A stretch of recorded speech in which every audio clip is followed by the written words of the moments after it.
Hi guys, welcome back to the Tech Diary. This is my second channel where I take forever to get to the point, and I'm so glad to see you. That sounds dramatic. It's not as dramatic as it sounds, but I have had quite a stressful week, or weekend really, and for reasons which are explained in my recent Best of IFA video, which is a big tech conference in Germany that I was at over the weekend. Briefly, and in that video, which we'll link to at the end of this one, I explain why I had to cut that particular trip short.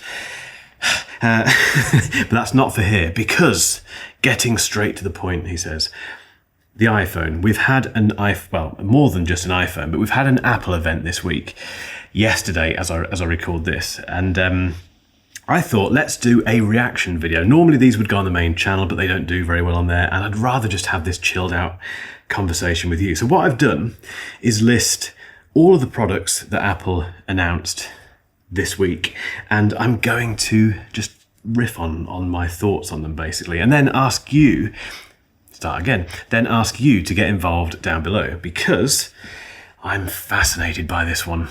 I think it was just very quickly, in terms of my overall thoughts on this particular event, I think it was actually more impressive than it might have seemed on the surface. I think we've got to a stage with Apple now where it's easy to criticize them with the whole, all the Apple intelligence stuff and all this lack of innovation. Yeah, and I have been part of this in certain things. I have been very critical of Apple in certain areas over the last couple of years. And again, it comes from a place of love. I always have to say that. I deeply love what Apple does.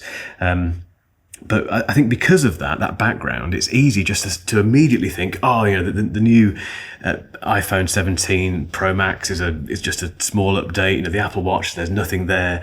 The iPhone Air, what a waste of time. It's very easy to go down that route. But I think if you look at this if you take a deeper look into this, I think there's some really interesting stuff going on here, and I was genuinely excited by what came out of this year's event, and more importantly, I'm looking forward to getting my hands on the stuff that's coming to this studio, and that doesn't always happen these days with certain brands. So, right, let's get started. AirPods Pro 3. So, these are my AirPods Pro 2. I am addicted to them, like most people are who get these buds. They are one of the best sounding earbuds on the market, and I've tested most of the most recent earbuds over the last 2 or 3 years.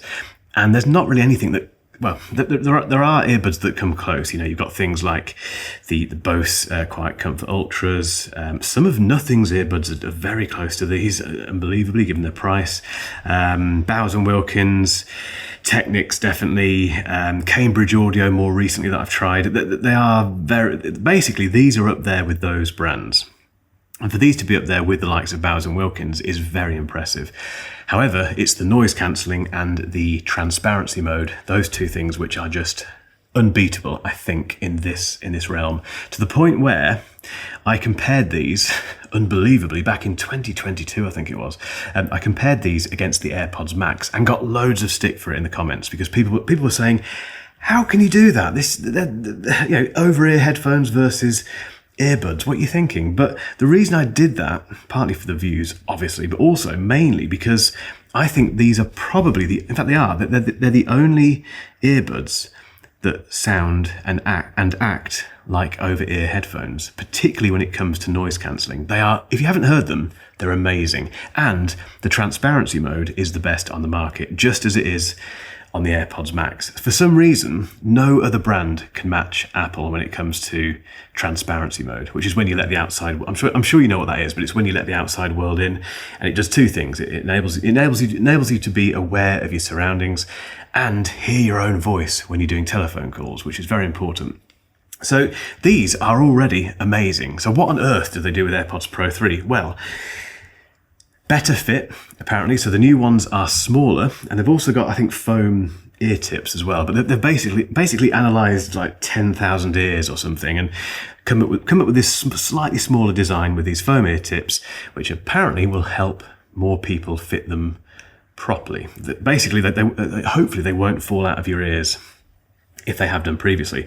My slight concern with that is that I've never had a problem with the AirPods Pro 2 or the AirPods Pro. They've always been the best AirPods for me in terms of fitment, fit, whatever, which makes me slightly worried that if they've changed it fairly radically, will I then fall into the bracket of the people who they don't fit for? I hope that's not the case, but we'll find out when I get them.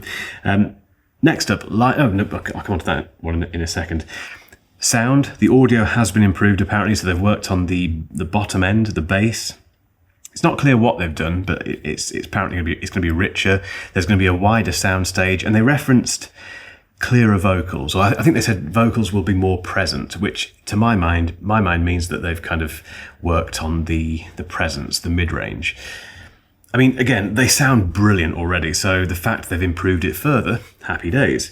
Then we have the noise cancelling. That's better as well, apparently. It's 2 times better than AirPods Pro 2, 2 times better than what is already, I think, one of the best on the market. And if you're coming from AirPods Pro 1, 4 times better. And they went to great lengths to illustrate that. So I think that they're expecting or hoping for a lot of people to go from AirPods Pro 1, maybe if your battery's dying or whatever, to AirPods Pro 3 and get this huge update, and I think it will be massive. The other huge thing is live translation, and this looked incredible. Not tried it, obviously, and I think with this sort of thing, it's one of those things that you think looks amazing, but you know at the back of your mind that in a real scenario where you need it, would it work or would it be a faff? That's the key thing. But basically, you put your AirPods Pro 3 in, and if you're talking to someone, and let's say I'm talking to a French person, I cannot speak French, I can speak about 3 words, and they speak back to me, I hear what they're saying in my AirPods in my language, live, instantly. And it uses Apple Intelligence to do that, and it knows about it doesn't just translate words, it translates the meanings of things, and it's very intelligent apparently. And if you're both wearing AirPods Pro 3, you can have a 2-way conversation. They can hear what you're saying and you can hear what they're saying. If they haven't got AirPods Pro 3, they can see your responses in their language on your iPhone. So you show your iPhone and they can see it there. All very clever. And also, this goes back, I think, to the AirPods Pro 2. I think if you've got AirPods Pro 2 or AirPods 4 with ANC, they will both, don't quote me on this, but I spotted this this morning while doing my research. Those 2 other generations of AirPods should get it as well. And I don't think it's delayed. There were a lot of whispers before the event that this rumoured feature, as it was back then, wasn't going to be ready. I don't think it's not ready. I think it is ready, basically. So that, who knows? I do a lot of travelling, and I can't speak any of the languages because I'm useless. So that could potentially be very, very handy for me. And it just, even if it's not, it looks so clever. And it's a very big selling point. That's what all the adverts for the AirPods Pro 3 will be about. Apart from that, heart rate sensors built into the earbuds, just like the Beats. I'm going to get this wrong. I reviewed them recently. The new Beats Pro Fit 2 things, which are really good. I'm sorry, like I say, it's been a long few days.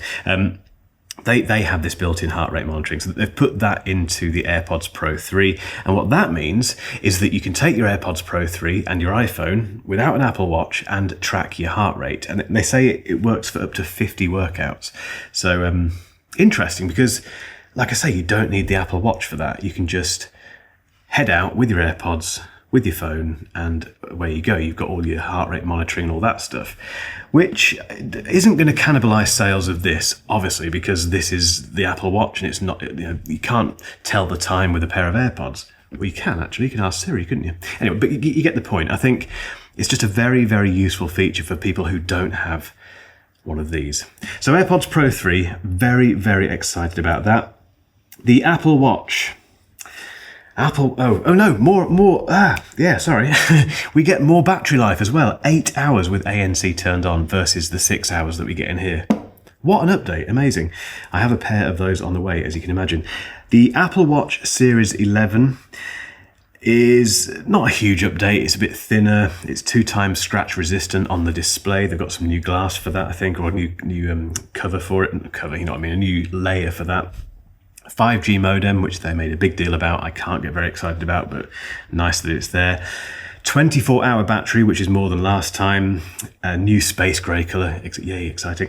But also 2 things which I think are very important. One is hypertension detection, which, they went to a little bit of a length to explain that it won't detect all signs of it, but it is there to hopefully help people. And they said there was a stat they gave. I won't find it because it would take me too long. But there was a stat. I think it was something like that. They expect to help 1 million people within the first year who don't know they have hypertension, or something like that. It may not be as big as that, but it was a lot of people, which is wonderful, isn't it? I mean, the Apple Watch segment started with like a kind of a montage of these stories of people who have apparently had their lives saved or had significant health challenges overcome with the Apple Watch, full detection and the high heart rate alerts and all that sort of stuff.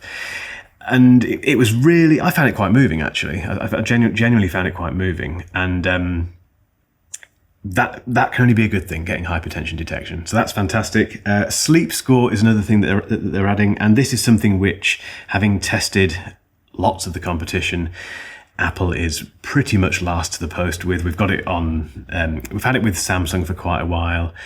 Huawei, I think, has it. OnePlus, I think, has it as well. Basically, it's kind of a standard thing now for health trackers that you get a sleep score, and it's based on a whole bunch of metrics in terms of how you slept, and it's backed up by research data and all this stuff. And it gives you a number basically each day to score your sleep. And as someone who, since the weekend, is incredibly focused now on getting the right sleep, because I've not done that for years, probably for my entire life. I don't think I have actually properly measured or monitored or kept on top of my sleep. So that's a huge thing for me, massive thing for me. Right, okay, anything else on the Apple Watch Series 11? No, that was that really. The SE3, very quickly, the Apple Watch SE, which is the cheapest one, gets the S10 chip, which means it gets the always-on display and the double tap flick thing you can do that to do something, and you can do that. It gets all that stuff basically, and it gets 18 hours battery life. It gets the speaker playback, so you can play music if you really want to, music through your Apple Watch, wrist temperature, sleep apnea detection. It's one of those things now where the SE is so good, you've got to have a real reason to go for the Series 11, because the thinness I don't think is enough. The SE, in fairness, doesn't get the hypertension or the sleep score. There's those two things, but apart from that, why bother going for the Series 11? I don't know. Then we had the Apple Watch, the Apple Watch Ultra 3. This is the Apple Watch Ultra 2, which I have fallen back in love with. I think it's fantastic. Again, I'm now using it properly for sleep tracking, and I just love the black one. I think the black one is just such a lovely looking watch. The Ultra 3 looks identical. The differences are that it has a brighter display, it's slightly bigger, it's the biggest display ever for an Apple Watch, because I think they've made the bezels a bit smaller. It has 5G, it has satellite SOS stuff. Not useful for me, but useful for certain people, I'm sure. But more importantly, it has 42 hours of battery life, which is more than before. I always forget what this has, but for me, it's still kind of a 2-day battery, I think. Maybe 2.5, 3 at a real push. The Ultra 2 is definitely better than the Ultra 1, but is the 3 going to be that much better? Who knows? I've got one on the way, and I will absolutely be giving it a thorough review, a thorough test. I'm excited about that. I think the Apple Watch update is bigger than it sounds. I think the health editions, I think the battery editions, and I think that upgraded SE makes for it was a good lineup anyway, but it makes for an even better lineup. What else could they have done really this year, apart from a great big sweeping design change, which we're not going to get that, I don't think, for quite a while for the Apple Watch. So I'm happy with that. iPhone 17.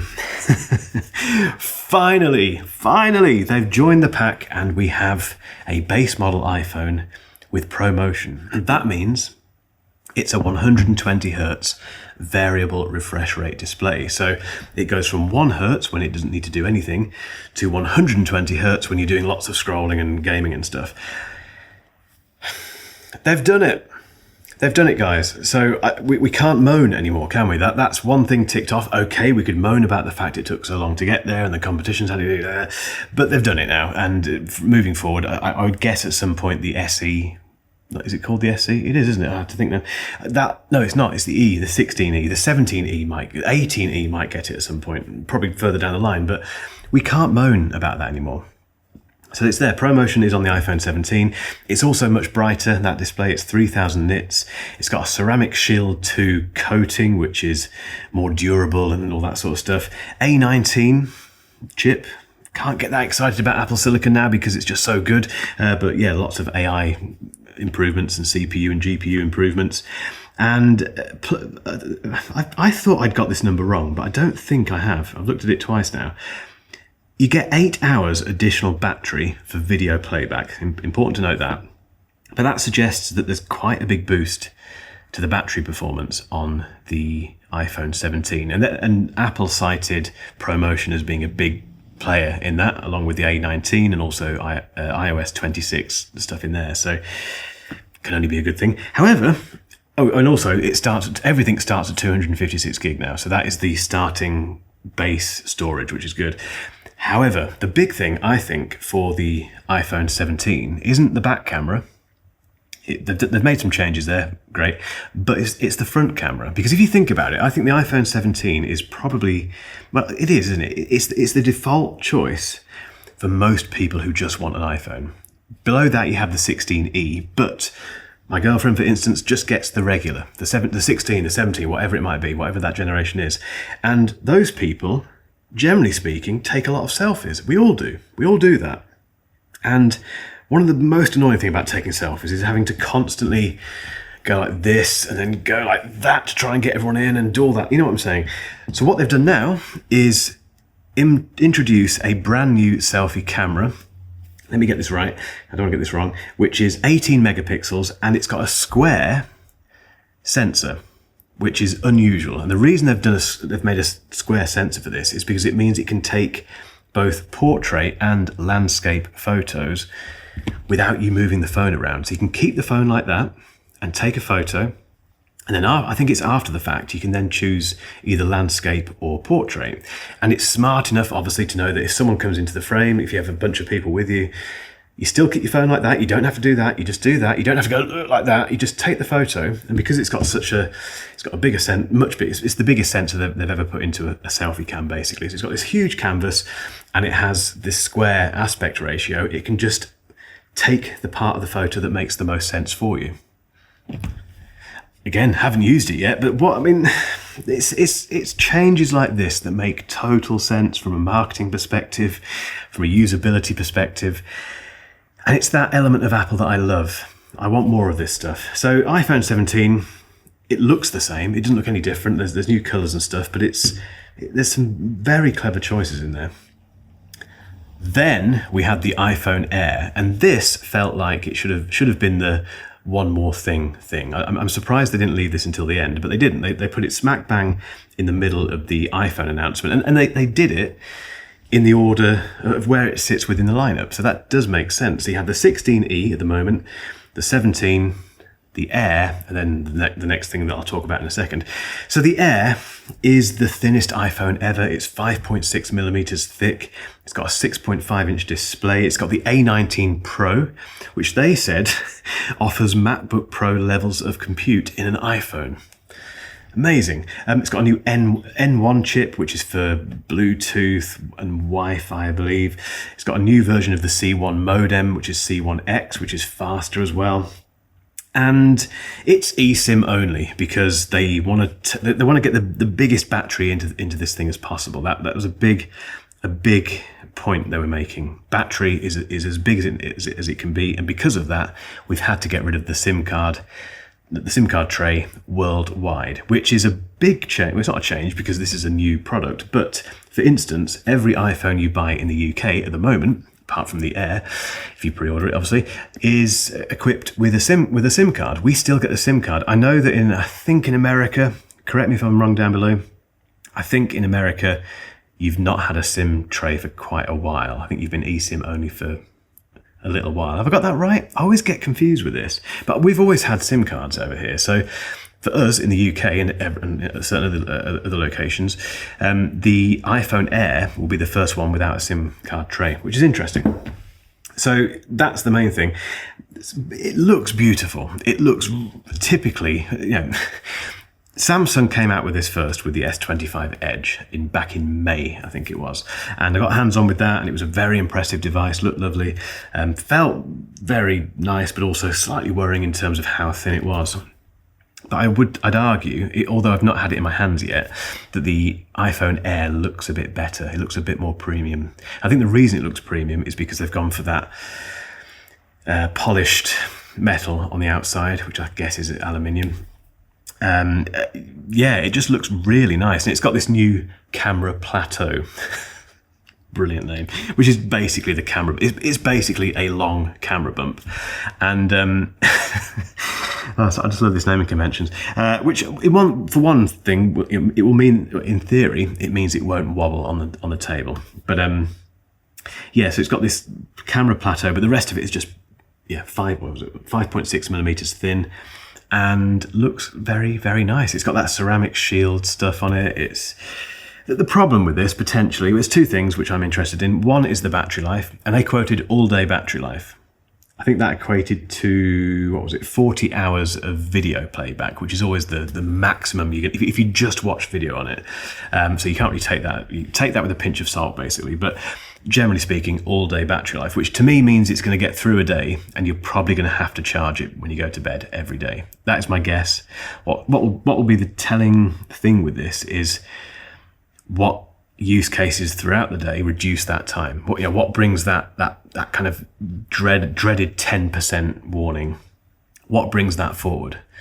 And that's what I'll find out, because I'm going to go from the iPhone 16e, to the iPhone, and it's not even called the iPhone 17 Air, the iPhone Air, when it comes to this studio in about a week's time. So that is the plan. It's exactly what I'm going to do. And I'm going to really test it, because the other concern I have is the camera system. I've got used to a very rubbish camera system in this. It's one lens, there's no ultra wide, there's a 2x telephoto. The regular is fine, but it's very limited, basically. The iPhone Air appears to have a very similar camera. Now, Apple did go to great lengths to explain that although it's just one lens, don't worry, there's up to 4 focal lengths that you can choose from. The 2x, again, only 2x zoom, no ultra wide, annoying, but who knows? Again, reserve judgment until it comes. The selfie camera is the same one that I described for the iPhone 17, so you get that clever. It's called, did I say what it was called before? It's called center stage front camera. Fantastic. What else can I say about the iPhone Air? That's it. Until I get it, I can't say anything, obviously. So apart from the fact, I'm very excited to try it. And I think it's one of those iPhones at £1,000, $1,000, that is going to be very divisive. But I think a lot of people who buy it, and I don't think this isn't a bad thing. I'm not judging anyone who does this, but I think it's going to be bought on looks and newness type stuff alone. I think you've got the new iPhone, you've got that slim, beautiful new iPhone. It doesn't matter that the battery runs out at 5 o'clock. Hopefully it doesn't. I think that's what's going to happen here. So anyway. That's the iPhone Air. Oh, also about the iPhone Air, very quickly. I know this is probably a long video, but I don't care. This is fun. I'm enjoying this. The other thing about the iPhone Air is that the S25 Edge was reviewed by MKBHD, and his headline for that video was nobody asked. And his point was, who wanted this thin phone? And that's a very fair point, which then leads to the question, who asked Apple for it? And Tim Cook isn't going to say yes to a brand new product, if there isn't demand. He's too smart for that. So there must be demand for it. There has to be. Equally, there has to be a strategy behind its development. Obviously there is, but it has to be a very important one and a key one. And the interesting thing that's kind of not hidden away, but it's on the web page. If you scroll down on the iPhone Airs on the Apple website for the iPhone Air, it says, "So this is what the future looks like or feels like." Does that mean that we're going to start seeing the design cues from the iPhone Air seep into the rest of the lineup? Probably. Does it mean, for instance, the iPhone Air is actually the precursor to a foldable iPhone? Because, for instance, the Samsung Z Fold 7 is very thin when opened, and if you took half of it, you see what I'm saying here, don't you? Who knows? Right, the last one, I promise, the iPhone 17 Pro and Pro Max. I have a dummy iPhone 17 Pro Max here. We get sent these every year. So case manufacturers, every year, I don't know how it happens, but somehow they know the dimensions for the new iPhones because the cases are designed seemingly in advance, which you must have figured out already because when you buy a new iPhone, suddenly there's all these cases out there. I mean, where did they come from? Did they make them overnight? No. So anyway, I'm not one to comment on how that all happens. I don't care. But we do occasionally get sent these mock-ups, and it's a dummy phone. It's got clickable buttons. It doesn't feel the weight of it. In fact, no, it does. It does feel the weight of the 16 Pro Max. But you can, I mean, this does illustrate what it looks like. So this is the plateau. This is the camera plateau. And it's very wide.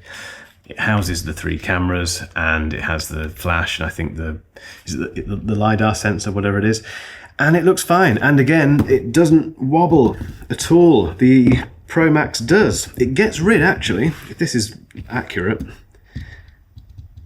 pretty much gets rid of the wobble. Kind of, which I know bothers some people. So that's what it apparently looks like. In terms of what they've done, the first interesting thing is that they've ditched titanium.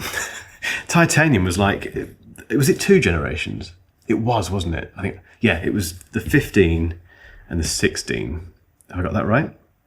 I think I have. Anyway, but it's gone now, finished, gone, and. We've got the first unibody Apple Watch, basically. No, not Apple Watch. The first unibody iPhone. It looks really nice. Forgetting this horrible mock-up, it does look fantastic. The orange version, need to see it in person, but ooh, that looks very good. So apart from that, camera updates, A19 Pro, again, ceramic shield back, more battery, the most battery life ever in an iPhone, and up to 2 terabytes of storage on the Pro Max version. I don't think there's any of the differences between the Pro and the Pro Max. If you've noticed them, let me know. Because of that, I'm very tempted to get the Pro rather than the Pro Max. I'm in 2 minds. I don't know, but I quite like the idea of having a pocketable megaphone. You know what I mean? In my pocket, which has all that stuff and is orange, but isn't as big as that, basically. Isn't this huge slab?